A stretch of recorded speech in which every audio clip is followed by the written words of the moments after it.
Well, good morning and welcome everyone to the Energy Action webinar on energy efficiency and solutions for your business. My name is John Huggard. I'm the General Manager of Consultancy Services here at Energy Action, and I'm delighted to be here today with Ben Wright. Ben Wright is from Cherry Energy. Welcome, Ben. Good morning, John. Thank you very much for having me. Terrific to have you here. It's really important because, Ben, with Cherry Energy Solutions, we're one of our key partners on helping our customers save energy and achieve energy efficiency. And so for today, we're going to be exploring how we're working together and what solutions are available to customers to help them reduce energy in their business. I'm just going to hit this button here to go onto the magic next slide.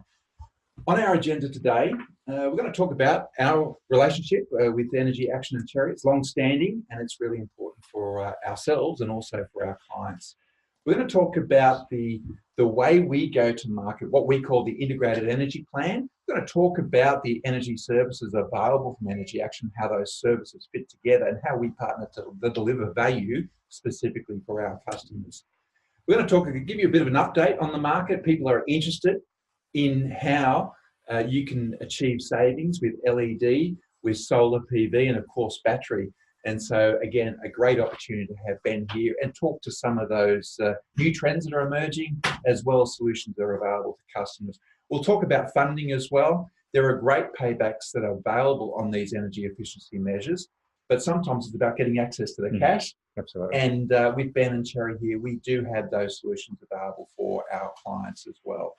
So strap yourselves in. Now, in terms of our webinar this morning, we do have time for questions as well. So I think on the screen there, you'll find a way that you can shoot through a question to us, and we'll be happy to take your questions, and we'll address those towards the end of today's webinar as well. So let's talk about the relationship between Energy Action and Cherry Solutions. And first of all, what we'll talk about here is, I guess, the Energy Action go-to-market model for our clients and how we help them understand and take control of their energy needs. Now, we call this diagram, what we start with clients is helping them buy better through energy procurement. We can help them avoid the use of energy through on-site generation. We can supplying themselves. We'll talk about that and how we work together with Cherry on that. We also talk about their contract management. Once you've entered into an energy agreement or billing service provider with a retailer, you need to make sure the bills are right, you need to make sure you're on the right tariff, and you need to understand your use of energy. And we deliver those services through our contract management. And finally, we'll talk about our energy efficiency projects, because the best energy we can reduce on your energy bills when you don't use it at all. So when we come to LED initiatives, when we come to efficiency, when we come to PFC, and some of those initiatives we can talk through with Cherry as well. And that's how we work together. When we talk to our clients in terms of defining the solution across these services, from the procurement through to generation, through contract management and energy efficiency, the specific plan that we come up for our clients is called an integrated energy plan. And through discussions of that nature with the client, we can identify the highest value, best outcome result for our clients. So it makes sense for us to really partner with high caliber, expert solutions provider in the industry. And that's why we're really delighted to have Cherry Energy here with us today. And we've been involved in some really exciting projects. Absolutely. So before we get on to the agenda, do you want to talk about maybe one of the projects that you've been really excited to partner Energy Action with? Well, there's been so many. Probably a recent one that's really stuck with us was the TNT upgrade. That was a lighting specific project, which it makes sense often to head into lighting first. Definitely trying to get that load profile down as low as you can before you start modelling in solar PV and battery storage. But the TNT project was a great success. It rolled out across their depots nationally. Now that included some regional sites that weren't that easy to get to. But really what came out of that was a great quality and improvement of lighting, improvement in quality of lighting, I should say. It was fantastic to see these depots that were previously quite dark actually lighten up and really improve not only the amount of energy, or reduce the amount of energy that the sites are using, but also actually allow them to have that better quality of vision reduced picking errors that'll inadvertently come without question from that improved quality of lighting. So that was really exciting. Had some great solar projects run out. There's a 1.1 megawatt project rolling out in Victoria at the moment, which is going to use about 35%, cover about 35% of that customer's energy spend. So fantastic way for them to hedge against future energy prices in the future. Terrific. They are great examples. Terrific to hear as well with the LED project, not only reduce your cost and how much energy is used and low emissions, but also it sounds like a better work environment as well. Yeah, absolutely. One of those unintended benefits that can come out from saving money. I'm sure the team there will be happy with that. So let me just drive through. When we talk about the integrated energy plan, it's really a journey and about how we can achieve energy efficiency to reduce our volume, avoid using energy in the first place, generating your own, as well as those things we talked about originally about just buying better. You know, the opportunity for Energy Action to create competitive tension on when you go to market for your energy requirements through the auction or through a tender process really helps you get the bill down by the price, but there's nothing better that we can do to reduce the volume that you use as well.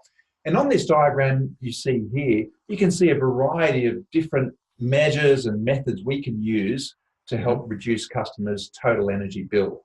So some of these are where we really work together along the path. So if you look about originally, we just want to get you a better price, and that's all about the procurement, ensuring that you understand how much energy you're using through the metrics and analytics. But then we start to talk about, well, how do you achieve further reductions? And it can start with an audit. And again, that's where we can work with customers to identify, you know, where are the best opportunities? What are the efficient part of their processes? What lights are potentially available to be converted into LED? And then once we've identified those type of opportunities, to work with you on some of those deliveries. So we've got here LED efficiency upgrades, we've got the solar PV and batteries, we've got power factor correction. And then beyond that, we've got energy efficiency upgrades, we've got commissioning of plants to ensure they're meeting our requirements. And finally, at Energy Action, we talk about the service of Optimise. And for us, Optimise is really the highest level of visibility and monitoring and proactive management of your energy use.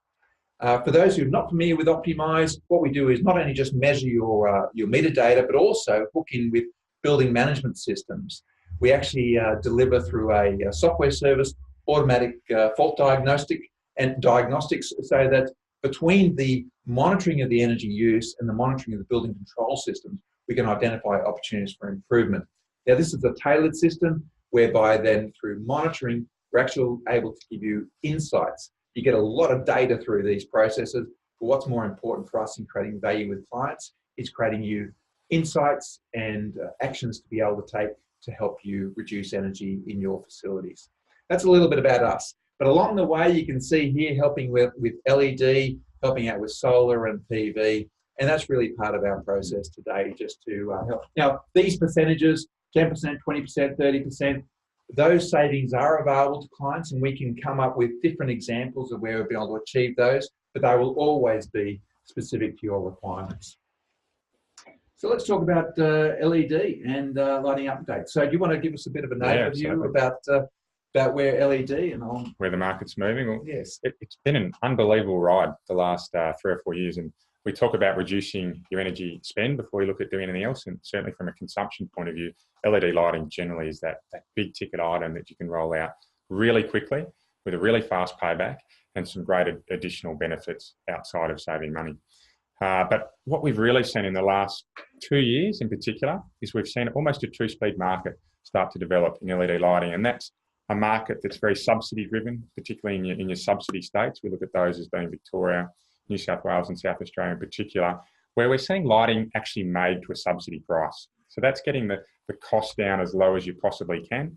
Of course, fantastic from a price point of view, really fast payback, generally best for those businesses that are your strip style businesses, smaller, short-term leases where they're not sure they're going to have that really long tenure in terms of where they're staying, but some long-term benefits that probably aren't going to be significant around the light lasting, maintenance costs not quite dropping as low as you'd expect by having to change some failed lights. So tell me about that, Ben. Are you saying that there's a quality difference on LED? I thought that when I went from my you know, my old 80-watt bulb, and now I've got the 11-watt. I thought I'm getting that as a reduction, but you're saying there's a quality or a lifelong issue there as well? Yeah, and it's true in most things we buy in any market, that there's differences in quality, and it is often tied into price.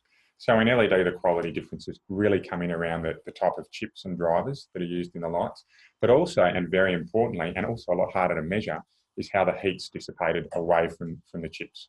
Heat and LED lights, they tend to not be friends. So it's that second stream of the market that we're really starting to see take a nice stronghold in the Australian country right now, a country that's generally pretty brutal in terms of its natural climate conditions. And we're seeing lights that are designed actually to last for a period of time, to work at certain operating temperatures, to be rolled out across the country rather than in an air-conditioned office that has a very specific and much easier life cycle for the lights.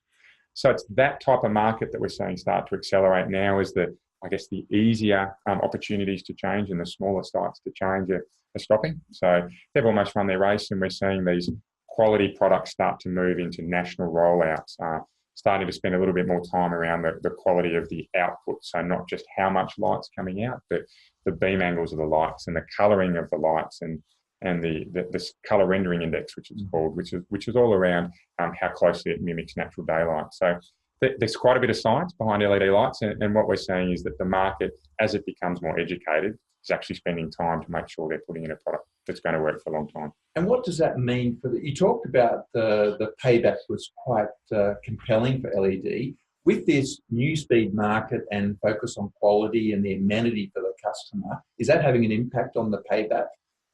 Well, there's a couple of things playing there. First of all, we're seeing the efficacy of the lights improve. So that's the amount of light that's coming out for every watt power through the light. So as they improve, the efficiency of the lights is improving, which means you're getting the same wattage of light for a lower cost. So the natural cost curve of LED, as it continues to drop, is actually allowing us to make a better quality light at the same or lower price without affecting paybacks.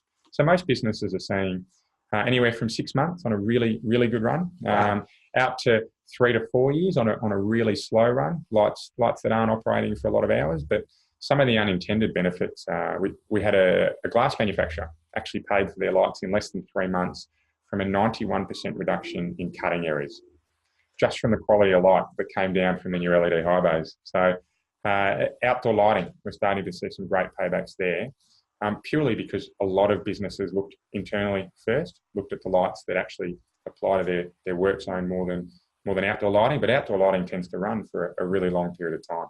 So the growth in outdoor lighting is absolutely huge, and I think you'll see driving the market in the future. So we've got what's the next step action for someone who's on the webinar today and thinking, oh, I don't know if we've done this LED opportunity. Get in touch with your Energy Action account manager, and we can organise an introduction and evaluate the opportunities for you with LED and savings. We've talked a little bit about this, I think, but how about we move on now, because I know many people will be talking about solar and batteries as well. Absolutely. So solar has been a wild ride the last 18 months in particular. We've seen, and if you have a look at the chart you can see on your screen now, we've actually seen a huge growth in utility scale solar, which is your blue segment there. Not so relevant necessarily to businesses, but the rest of the charts there, we're seeing a 40% growth on last year.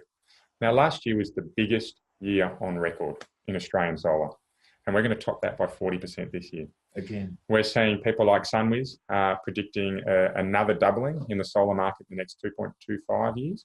And AEMO, who are pretty well-versed authority in the supply of power, are predicting that the solar market will continue to grow every year until 2040.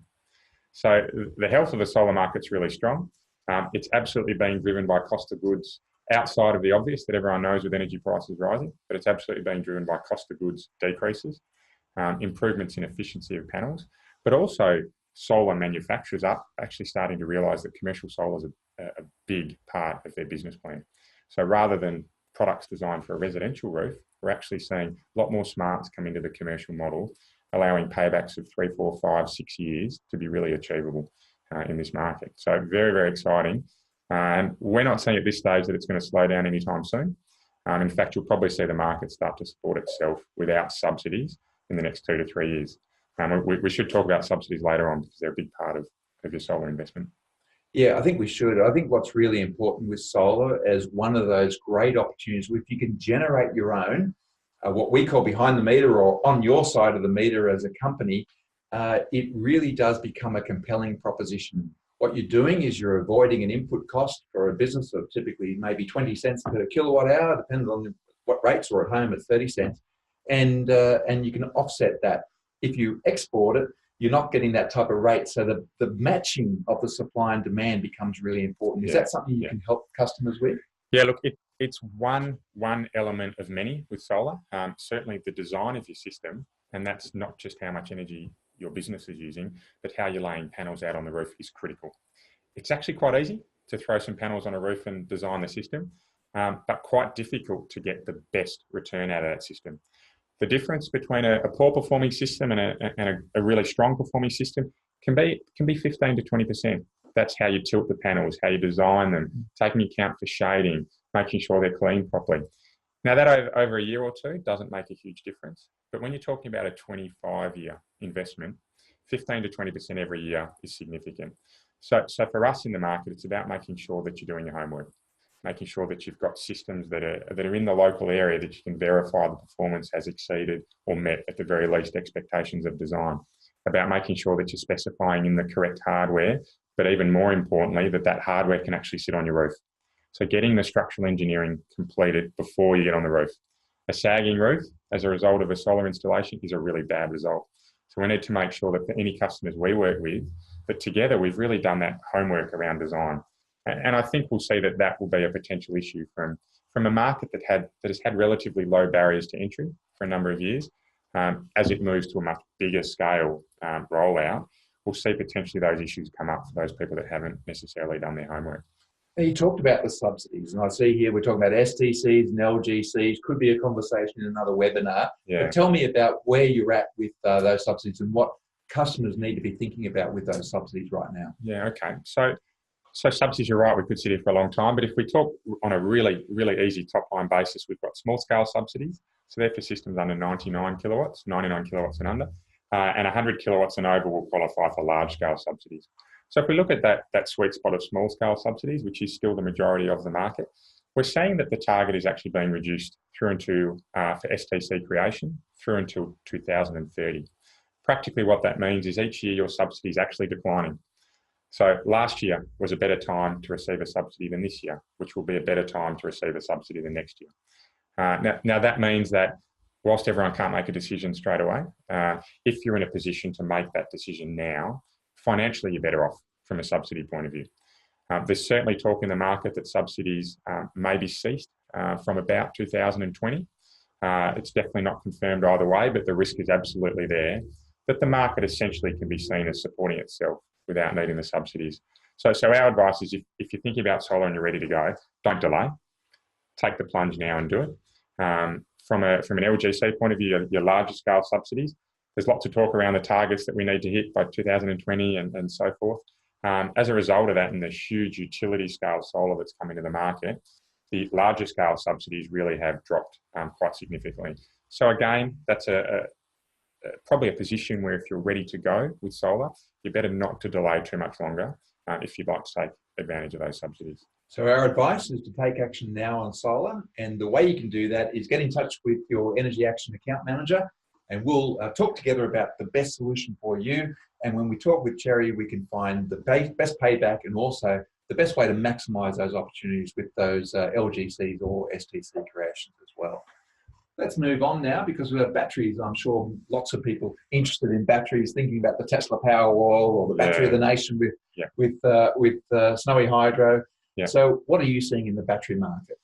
Battery market's been a really interesting market. It was only a couple of years ago we were seeing, and I'll be quite brief in the interest of time, but we're seeing prices at about $1,000 a kilowatt hour. Now only a couple of years later, we're down to $200 to $250 per kilowatt hour in the market, which is seeing a payback of about 6 to 8 years in a commercial environment. Tesla at the moment, they're talking about having production scale batteries out at $100 a kilowatt hour, which is more than a 50% drop on where we're at by the end of the year. If that happens, we're all going. Right. Batteries will really become relevant, and they'll become relevant to help you as a backup. So should power go out, batteries are there to provide you emergency power. they'll become relevant to help you shave your peak load. So when you're using a huge amount of energy and you're getting those distributed charges for that privilege of having that energy released here, you'll actually be able to use batteries to drop that and save you a fair bit of money, but also draw from the grid at the lower off-peak rates and then release out into your business when you'd traditionally be paying a higher level of electricity rates during peak times. So some fantastic benefits there. What's the tipping point? I think we're probably 12 to 18 months away in the commercial market.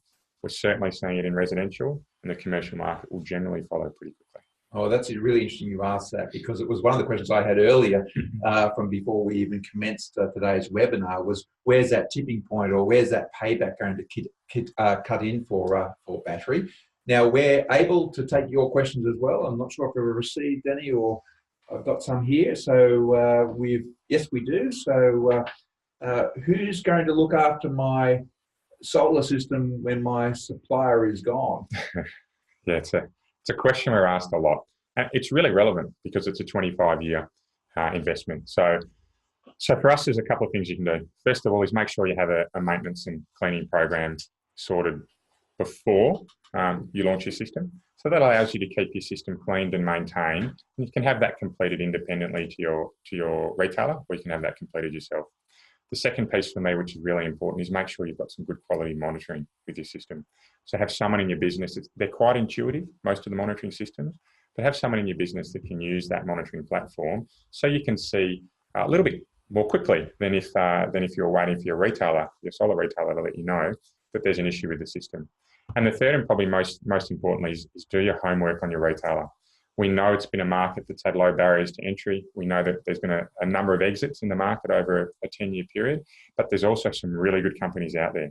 They've got really strong, diverse footprints in terms of how they operate, and the ability to reassure you that if one part of their business, such as a subsidy-driven solar market, doesn't perform as well as it has in the past, which, that said, all signs are pointing that the market's going to boom for a long period of time, but that they have other areas of their business that they'll still be here servicing you in a really strong manner for. So, and then probably last but not least is quality of gear. Have a look at your tier one, particularly panel manufacturers.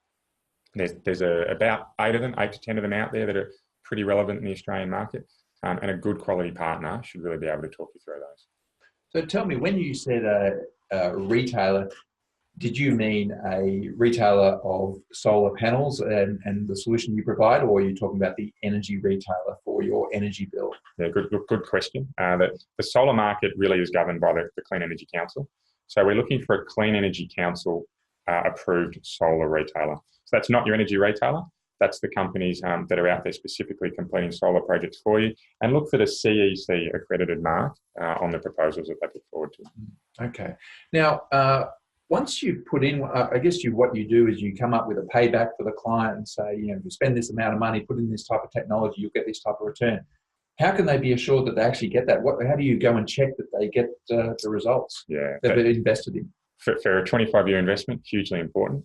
The way we'd recommend is we actually run a customer care program ourselves. So we'll have a critical and a non-critical failure alert come into our business. That'll show us when there's a system that fails completely, but that'll also show us when there's a system that's actually performing lower than what we expected. And we'll use a traffic light report system to update our customers every 6 months if their system's performing as expected, better than expected, or below expectations.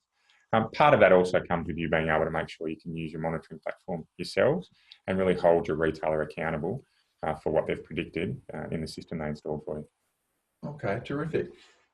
So with batteries, there was some discussion about safety issues, about the chemical composition. Are you aware or where that discussion has gone in the Australian market at all? Yeah, it's a new technology. It's paramount with new technology that safety is discussed quite early. Battery storage is still a work in progress, and I think we're going to see quite an update on that in the future. But definitely, the market has absolutely moved to making sure there's enough clearance around your batteries, making sure there's enough airflow to stop the battery getting too hot, not installing it into direct sunlight, and really being responsible about where you're putting it. I think that's a market, though, as the battery solution systems evolve, that we'll see a lot more talk around that. Yeah, and about the standards required to ensure that they are installed in those safe environments as well. Absolutely. Yeah. In terms of today's seminar, what we've really focused on is a number of ways you can reduce your energy usage, some great innovation there and great compelling payback for businesses, not only with reduction in cost and emissions, but also improved amenity with LED solutions that we've talked about with Cherry Energy. We've also talked about solar and how it's a compelling proposition for you. And we've also talked about batteries as well. So when you think about those three things, what are some of your favourite examples of how you've worked or seen some benefits recently for customers? Look, for me, I love it when customers approach it from a holistic mindset to say, do you know what? We need to reduce our energy spend, but it's stage one. And we're going to look at this as a really measured rollout over a 2, 3, 5, even 10-year period. We've had a couple of great examples. Spotlight and Anaconda Group, they rolled out 66,000 lights through their business. That they've engaged power factor correction, and now they're looking at rolling out solar through all their sites. Booth Transport, which is one of the favourites that we had with Energy Action here, where they undertook a procurement strategy with Energy Action. They then rolled out their depots with LED lighting, saw some fantastic improvements in their wash bays, actually, where they're cleaning the trucks. So their trucks were coming out cleaner, which is another unintended benefit you wouldn't expect. Then they've rolled out through one of their flagship sites out in Strathmerton, actually a solar and battery storage system. So it was one of the first Tesla battery storage commercial systems installed in the country. They've done some amazing stuff on the side with worm farms and how they're cleaning the effluent waste that comes out. But certainly that system with solar and battery storage is powering a huge part of their site. So I really love it when a great plan comes to fruition and we can see some really nice planning result in a strategy that gets you very close to that energy independent type of market. And in the end, control. Correct. Control over what you're spending your money on. Control is what you're spending your money on, and the outcome of that is you're lowering your cost, lowering your emissions, improving the value of your assets as well. And that's the way we love working with Cherry Energy, because we have that shared vision of working together as partners on the long term, an integrated energy plan, making sure that you're buying at the best rates, got competitive tension, make sure that you're managing those bills. We're working with you to manage those bills effectively, making sure they're correct, making sure that you're on the right network tariff, and making sure as well that you're using less of the power, generating your own and improving the value of your assets. Now, the reason I say improving the value of your assets is we've got a lot of customers who've got commercial buildings, and by working with them on their NABERS ratings, which is a commercial assessment tool for the energy efficiency of the building, we can help monitor where they are at the moment and improve the star rating under that scheme to help them increase the value of their building, because that's the rents that they're allowed to. And there are certain organisations that will only rent certain star buildings. So maximising the NABERS rating is good for business, not only reducing your energy costs and efficiency, lowering emissions, but also improving the value of your assets. Some customers as well, we're working with them on their embedded networks. So about how we work with their customers beyond the gate meter downstairs, also to their tenants as well. So that's just a number of the ways we're working with customers for the long term and across the whole energy requirements. So anything you want to finish up as a last statement for Cherry Energy here, Ben? Look, for me, it's exciting. It's the first true time in history that we can actually really look at controlling our energy spend. With knowledge, with technology comes power, and we are just seeing some fantastic businesses really start thinking to the future about making sure they're part of it. So really pleased, really thankful for our relationship with you. And if anyone has any questions, of course, they'll come through at Energy Action. We really look forward to answering them. Good on you, Ben. Thank you so much for joining us today. I'm John Huggard, General Manager, Consultancy Services. You're being with the Energy Action webinar on energy efficiency. Thanks very much, everyone.